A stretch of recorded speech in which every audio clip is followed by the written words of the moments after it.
Globalement, des points à préciser, c'est toujours beaucoup plus rapide de dire non. En consultation, ça va nous prendre 30 secondes de dire « vous n'avez pas le droit » et ça va nous prendre une demi-heure à expliquer pourquoi, comment. Donc voilà, c'est toujours, je pense, il ne faut pas choisir la facilité, surtout dans ce domaine-là. Moi, je suis cardiopédiatre, donc je m'occupe d'enfants et on a un avantage par rapport aux adultes, c'est que on les prend, entre guillemets, avant qu'ils aient une activité sportive bien définie. Donc on peut orienter un petit peu les choses, leur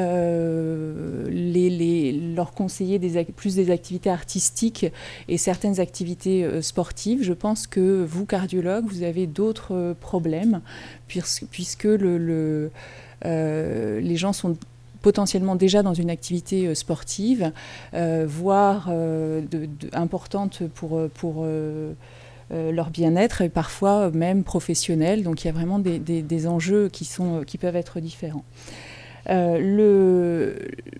Pour revenir sur l'impulsion actuelle nord-américaine d'autoriser le sport de compétition de façon un peu plus lâche. Effectivement, on a des pratiques qui sont complètement différentes et surtout une approche du sport qui est complètement différente. Quand vous êtes adolescent et que votre scolarité, votre avenir universitaire dépend d'une pratique sportive, comme c'est souvent le cas, effectivement, c'est très très difficile de leur dire de tout arrêter.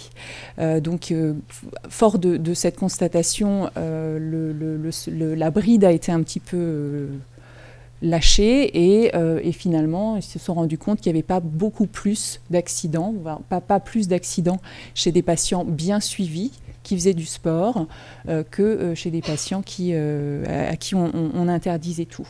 Donc, on est un peu tenté de faire la même chose actuellement. Moi, personnellement, je suis assez souple pour les laisser faire du sport, même si l'expérience nord-américaine n'est clairement pas transposable à la France. On n'est pas formé pareil aux gestes de premier secours. La disponibilité des défibrillateurs semi-automatiques n'est pas la même aux États-Unis qu'en France. Donc les choses sont pas complètement superposables. Bien sûr, et ça a été dit, autoriser à faire du sport avec un DAI, avec des bêta-bloquants, est une décision presque multidisciplinaire. Est-ce que c'est le médecin du sport? Est-ce que c'est le cardiologue? Est-ce que c'est le rythmologue? Il y a plein d'éléments à prendre en considération. La cardiopathie de base, et ça a été bien dit, donc les choses sont assez claires là-dessus. Le fait d'avoir un défibrillateur et comment ce défibrillateur est implanté. Est-ce que c'est un défibrillateur sous-cutané, endocavitaire, épicardique? Les contraintes ne seront pas forcément les mêmes et ça, c'est plus effectivement une discussion libre. Et peut-être une discussion qu'on peut avoir après. Donc voilà, il faut discuter, ça prend du temps pour autoriser ou pas. Pour les patients sous bêta-bloquant, on l'a déjà dit, primordial de s'assurer que le bêta-blocage est efficace. Alors effectivement, quand vous mettez un enfant ou quelqu'un ou un adulte jeune sur un vélo pour faire une épreuve d'effort, la fatigue musculaire, mal dans les jambes, arrive sûrement beaucoup plus rapidement que pris par l'émulation sportive et le souhait de faire mieux que le voisin. Donc est-ce que c'est complètement transposable les résultats de l'épreuve d'effort et à la vie de tous les jours, je ne sais pas. Le holter peut être éventuellement un petit peu plus intéressant parce que ça reflète peut-être plus la vie de tous les jours. Et nous, on a un objectif, alors je pense que c'est à peu près le même chez l'adulte, et ça rejoint ce qui avait été dit sur le sport modéré, c'est que la fréquence cardiaque ne dépasse pas 130 battements par minute sous traitement lors de l'effort. Au maximum de l'effort, la fréquence cardiaque ne doit pas dépasser 130 battements par minute. Le cardiofréquence-mètre est tout à fait intéressant pour justement aider éventuellement le patient à réguler son effort et réguler par contrôle de sa fréquence cardiaque. Et ça peut effectivement passer par une réadaptation cardiaque. Les patients sont effectivement très demandeurs et toujours des retours très positifs de la réadaptation cardiaque. Chez l'enfant, on n'a pas tellement de structures qui le permettent, mais pour les adolescents, il y a parfois des centres qui acceptent. Et puis après, effectivement, ça a été dit, le défibrillateur, c'est pas parce qu'on a un défibrillateur qu'on peut faire n'importe quoi. Il y a effectivement des principes de base qui sont d'informer l'assistance, d'informer les camarades, l'encadrant de sport ou les gens avec lesquels on fait du sport le dimanche pour qu'ils aient les bons gestes. Et ça, c'est effectivement essentiel. Voilà à peu près les principes. Et après, j'espère que vous avez des questions et des choses à ajouter, hein, autant que vous êtes avec vous. Moi, j'ai une question un petit peu générale. En fait, je pense qu'il ne marche pas le micro. Si, il fonctionne. Sur la formation au gestes d'urgence, puisqu'on sait effectivement que l'éducation du peuple américain est totalement différente, puisqu'en France, il n'y a aucune éducation aux gestes d'urgence alors qu'elle est presque obligatoire aux États-Unis. De quelle façon est-ce qu'on peut imaginer que la filière et les associations s'impliquent dans la formation au moins des proches des patients à risque d'accident dans cette formation aux gestes de première urgence? Moi, professeur, en fait, j'avais pensé à un projet pour commencer dans votre service, vu que notre petite fille est suivie là, et j'avais proposé qu'on sensibilise déjà les parents, et c'est un projet qu'on pourrait faire avec Jean-Charles, déjà de parler de formation de premier secours quand les parents amènent leurs enfants à la consultation ou quand les enfants sont hospitalisés, parce qu'il semble que quand on vient consulter dans un service de cardiologie ou rendre visite à une personne qui est hospitalisée, c'est un moment où on doit être plus réceptif à ce type d'information pour franchir le pas de se faire former.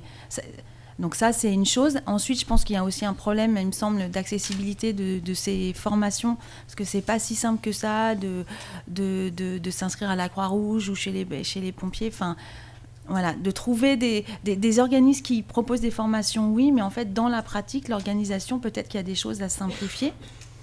Ensuite, un troisième type de réponse, c'est que en fait, maintenant, dans l'éducation nationale, en fait, il y a des textes qui sont parus pour rendre obligatoire l'initiation au niveau de l'école primaire, puis la formation au premier secours, normalement avant la fin de la troisième. Et il y a des collèges où c'est déjà le cas, où en particulier les professeurs de sport sont eux-mêmes formateurs au premier secours et en fait font passer la formation d'une journée d'attestation de premier secours aux collégiens en quatrième ou en troisième.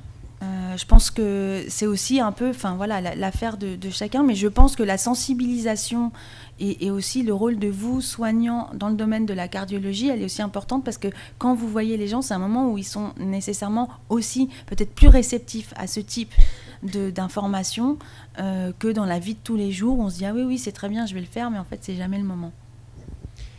Et Sophie, vous avez oublié de rappeler une petite chose, c'est que dans le cas des week-ends sport, santé, qui sont organisés depuis plusieurs années et qui sont maintenant faits avec le soutien de la filière, il y a des ateliers donc destinés aux familles qui font partie de ces week-ends sport, qui est un atelier justement des premiers soins et des premiers secours.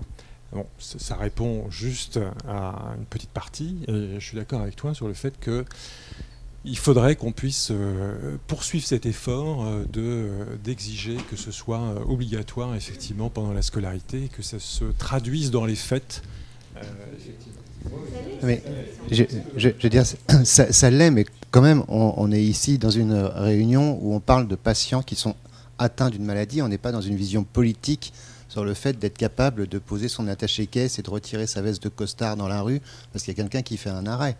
On est plutôt en train de dire, voilà, est-ce que l'environnement d'un patient donné doit être éduquée de façon très spécifique parce que cette population a été identifiée comme une population à risque.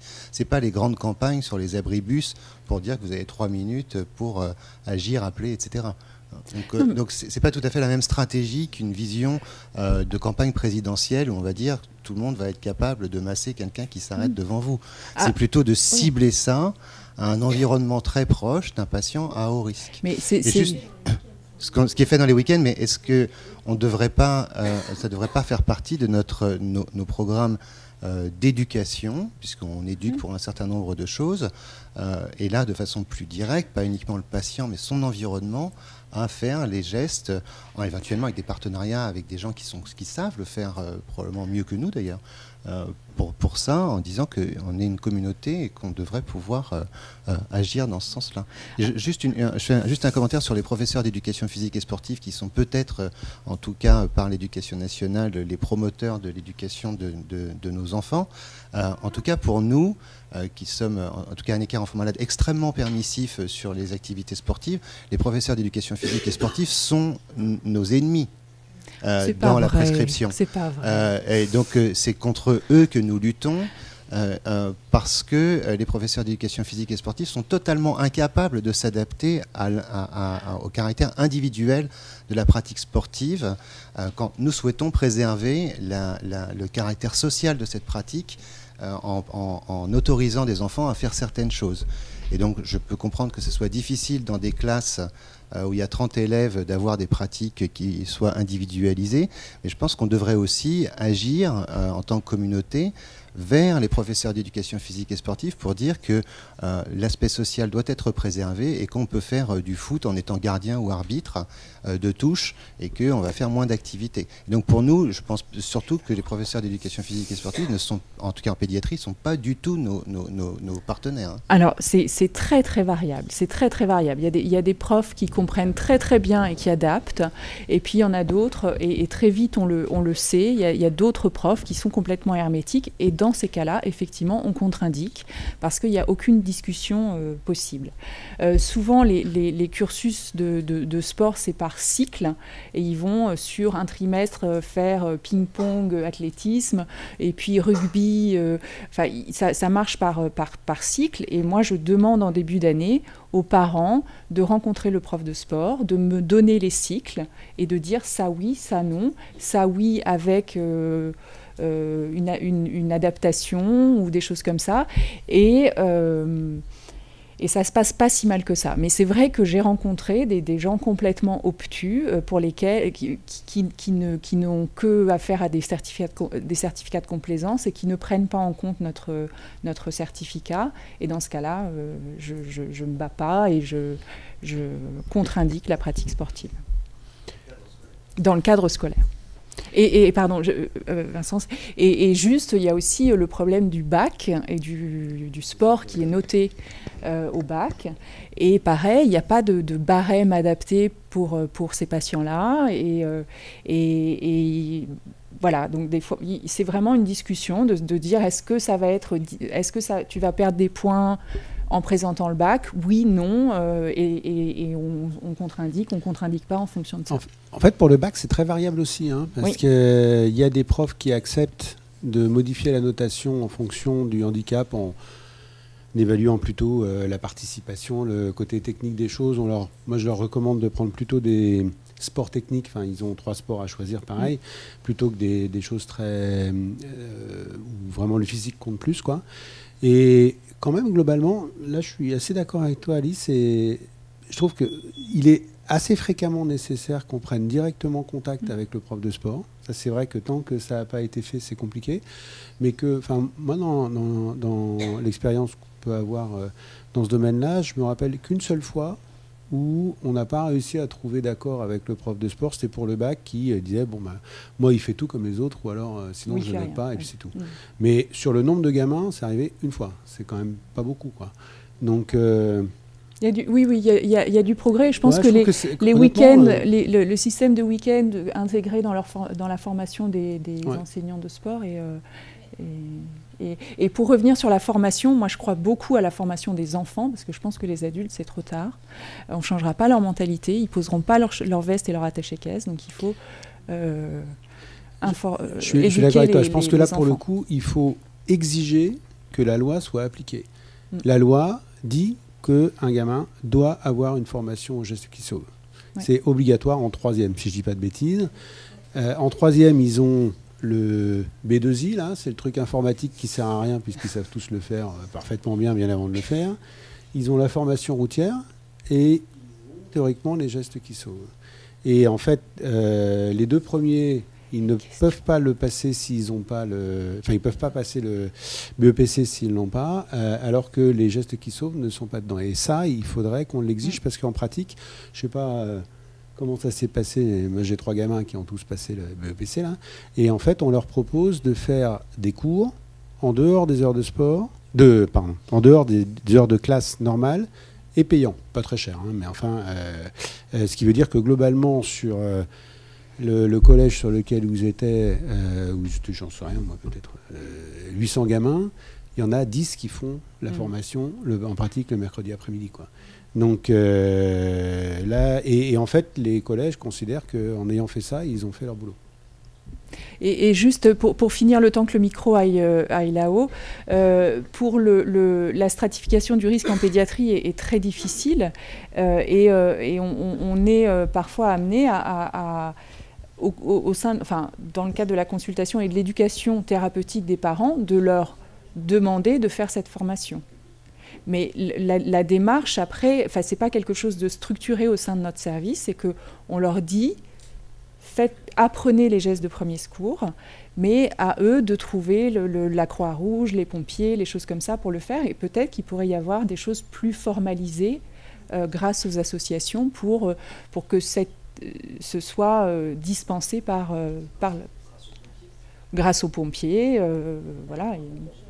Oui.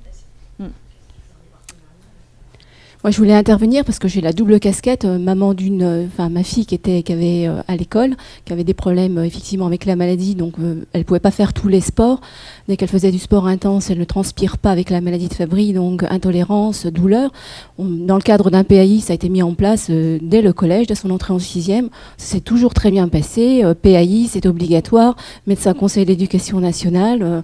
Donc le prof de sport, il n'a pas son mot à dire. C'est obligatoire et c'est la loi. Donc à ce niveau-là, elle a passé son bac, elle a fait les épreuves qu'elle pouvait faire au niveau de son bac. C'est pareil, le médecin d'éducation nationale est intervenu en disant il faut que cet enfant fasse les épreuves qu'elle peut faire et elle est notée en fonction de ça. Donc ça, c'est un point. Autre point, éducation nationale, donc 2e casquette. Je travaille dans un collège, je peux vous garantir que tous nos collégiens sortent en fin de 3e, ils ont eu la formation aux gestes de premier secours gratuitement sur le temps scolaire. C'est la loi aussi. Oui, après, les PAI, ça cadre bien les choses. Alors, on râle un peu parce que septembre-octobre, on en fait un certain nombre de PAI. Mais effectivement, ça cadre les choses et ils n'ont pas... Non, il n'y a pas à discuter. Juste, oui, pour revenir sur la formation des familles aux gestes de premier secours, c'est quelque chose qu'une association peut organiser à notre tout petit niveau parce qu'effectivement, on n'a que 10 patients en France. On a contacté une caserne de pompiers à Paris. On a trouvé un pompier formateur. On a effectivement contacté par ailleurs un restaurateur qui nous prête son local. Et donc, je crois que c'est le 23 mars prochain, on a des familles atteintes du syndrome de Barth, donc des fratries, des parents, également des donateurs de l'association qui viennent et qui vont se former aux gestes de premier secours. Donc je pense que c'est quelque chose... Alors effectivement, on n'est pas représentatif parce qu'on est tout petit, mais c'est quelque chose qui est complètement faisable par une association avec un peu d'huile de coude. C'est quelque chose qu'on peut tout à fait mettre en place et qui est complètement bénéfique pour des familles qui se sentent pour le coup complètement concernées. Merci beaucoup pour ce témoignage. Enfin, nous, à Chatou, dans l'école des enfants, depuis 3 ans, on initie tous les CM2, donc c'est 90 élèves. Et ça s'est fait à la suite. Par contre, vous voyez, c'est là où je modère un tout petit peu ce que vous avez dit, professeur, c'est que ça s'est fait... Le facteur déclenchant, ça a été l'arrivée dans l'école d'un enfant atteint d'une cardiopathie. Après, tout le monde en profite dans l'école et ça a été l'occasion d'en parler, l'occasion de mettre ce projet en place qui maintenant se continue, que cet enfant soit là ou non. Donc, mais c'est vrai, voilà, il y a des possibilités d'étendre. Après, voilà, je pense qu'il ne faut pas non plus négliger effectivement les initiatives locales. On va prendre entre-temps des questions qui nous arrivent. Alors, il y en a une autour de la pratique du golf. Et donc la question, c'est les gestes de la pratique du golf sont-ils compatibles avec le port d'un DAI ? Alors oui, la question, c'est effectivement la sonde avec un défibrillateur endocavitaire et les mouvements répétés de swing sur la sonde. Alors ça dépend du côté où est implanté l'appareil. Moi, je suis pas forcément la mieux placée parce que mes patients font peu de golf et ils ont peu de défibrillateurs endocavitaires. Sur une activité de loisir, je ne m'y opposerai pas. Chez l'enfant, par contre, pour le coup, le risque de complications sur les sondes est beaucoup plus important parce qu'ils sont plus actifs. Et entre 5 et 10 ans, c'est clairement là qu'on a des problèmes de fracture de sonde liés à l'activité des enfants. Je pense que moi, je propose beaucoup aux enfants de jouer au golf. Oui. Et beaucoup en complément d'un autre sport, en fait. Ce que ça a été évoqué tout à l'heure sur le premier topo, mais il y a l'activité sportive et la manière de la pratiquer, que ce soit en compétition ou pas en compétition. Il y a des gamins où vous pouvez faire tout ce que vous voulez, de toute façon ils seront compétitifs et ça va être difficile de les arrêter et ils vont très mal vivre le fait de ne pas pouvoir faire de compétition. Et que chez ceux-là en particulier, je trouve que le golf marche très très bien. Alors ça suffit pas, parce qu'ils ne se contentent pas de faire du golf, il faut qu'ils puissent faire un autre sport à côté, mais de leur dire tu fais du golf et là tu feras de la compète, tu prendras le car avec tes copains pour aller faire la compète à droite à gauche et puis tu iras pour gagner. C'est, je trouve, une manière très efficace de pouvoir cadrer les enfants. Alors, ou des choses comme ça, mais souvent c'est pas le même profil quand même. Oui, tir à l'arc, tout à fait, exactement. Ouais. Et du coup, moi, j'ai plein de petits champions de tir à l'arc et de golf. Et les gamins, en fait, ils sont vraiment plaisir avec ça. Après, pour ce qui concerne les défibrillateurs, c'est toujours, c'est un peu la réponse qu'on a fait. Si le gamin il fait 1 heure de golf par semaine, je pense que le défibrillateur ne sera pas vraiment un problème. Si effectivement il fait 10 heures de golf par semaine, là avec la sonde du défibrillateur, ça va pas bien se passer, quoi. C'est toujours c'est ça qui prend du temps, de trouver le juste milieu dans la pratique. J'ai une autre question dans un autre style. Comment fait-on coexister le fait de ne pas avoir de contre-indication sportive et en même temps de demander un tiers-temps pour handicap ? Je vous lis la question, je ne sais pas si c'est vous... Enfin, elle est posée comme ça. Et effectivement, je pense qu'on ne peut pas faire coïncider les deux. Si on dit que l'enfant peut tout faire, au niveau sportif, si le tiers-temps pour... ce sont deux choses différentes. Le tiers-temps, c'est du temps supplémentaire pour réaliser les épreuves écrites, notamment. Mm-hmm. Et après, c'est la coexistence avec le fait de ne pas avoir de restrictions au niveau sportif. Après, moi, je ne sais pas si c'est... Voilà. Mais qui sont toutes les deux gérées à l'école. Non, parce qu'effectivement, s'il y a une fatigue induite par le traitement, on peut concevoir que l'enfant ait besoin de plus de temps pour faire son épreuve, mais que si l'activité sportive est adaptée, il puisse... mais qui aucune... Ça me paraît... je n'ai pas d'exemple clinique où il pourrait y avoir aucune contre-indication au sport, mais un handicap qui justifie d'un tiers-temps. Donc je pense que tout est possible, mais là, j'avoue que je suis un peu... La décision de tiers-temps n'est pas une décision qui appartient au prescripteur. Je dirais en partie, contrairement à l'activité sportive, on peut dire oui, non, ça, partiellement et tout ça. Le tiers-temps, on va donner une information médicale. Et ensuite, il va y avoir une commission qui va décider si, oui ou non, l'enfant peut avoir un tiers-temps. Alors effectivement, de la façon dont on tourne les certificats, on peut appuyer plus ou moins fortement cette demande, mais il n'y a pas d'incompatibilité entre le fait de faire du sport et puis d'avoir un tiers-temps pour une raison autre, qui soit de la dyspraxie ou des choses de ce genre-là. Moi, ce que je voulais dire, c'est que j'ai eu un enfant qui a bénéficié d'un tiers-temps, mais pas pour des raisons sportives, mais pour des raisons pour les épreuves écrites. Oui. Et le tiers-temps, il se décide par le médecin de l'Éducation nationale.